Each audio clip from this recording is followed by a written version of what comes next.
বিশ্বের number one ODI team আমরা নিজেদের ঘরের মাটিতে নিউজিল্যান্ডের কাছে ওয়ানডে ক্রিকেটে সিরিজ হারলাম। এটা একরকম লজ্জাজনক হার।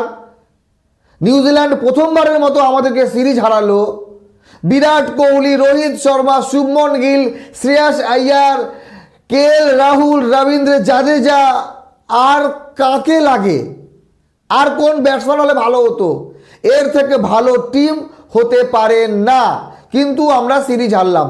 প্রথম ম্যাচে যেভাবে আমরা শুরুটা করেছিলাম, প্রথম ম্যাচে নিউজিল্যান্ডকে আমরা পাত্তাই দিইনি। তারপরে নিউজিল্যান্ড এমন কামব্যাক করলো, কোনো ম্যাচে রাহুল সেঞ্চুরি করছে, কোনো ম্যাচে বিরাট কোহলি, কোনো ম্যাচে বিরাট কোহলি 93 রান, মানে কেউ কারোর সঙ্গে দাঁড়ানোর কেউ নেই।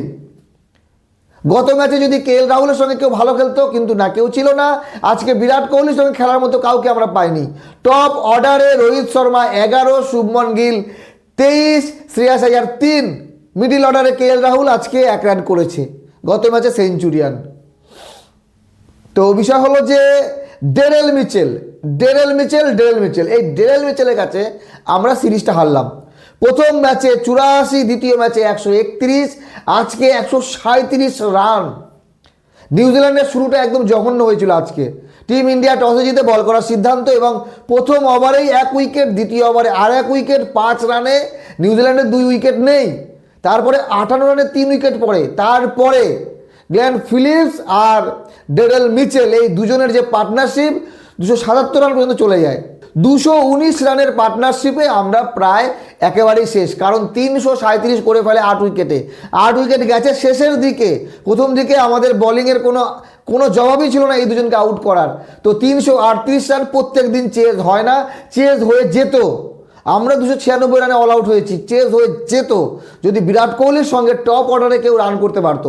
শেষের দিকে নীতিশ কুমার রেড্ডি করেছে 53 রান এবং হর্ষিত রানা, বহু চর্চিত হর্ষিত রানা আজকে 43 বলে 52 রান, 4টি 6 মারে। তখন মনে হচ্ছিল এই ম্যাচ আমরা জিততে পারি, কিন্তু আবার 6 মারতে গিয়ে ক্যাচ আউট। তারপরে আশা শেষ, বিরাট কোহলি যখন আউট হয়ে যায়। বিরাট কোহলি একা কত খেলবে? 124 রান করেছে।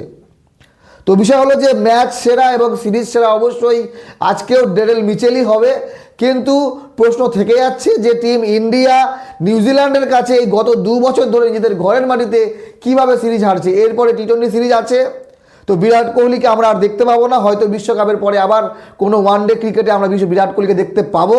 বিরাট কোহলি 54তম ওয়ানডে সেঞ্চুরি এবং 85তম আন্তর্জাতিক সেঞ্চুরি করলো। তো বিরাট কোহলিকে কিং কোহলি এমনি বলা হয় না, 37 বছর বয়সের টপ পারফরমেন্স দিয়ে যাচ্ছে। এবার ম্যাচের রেজাল্ট কেন আসেনি, আপনারা যদি ম্যাচ দেখতেন তাহলে হয়তো বুঝতে পারছেন। বিরাট কোহলি পুরোপুরি নিজের 100% দিয়েছে, কিন্তু ম্যাচ জিততে পারেনি।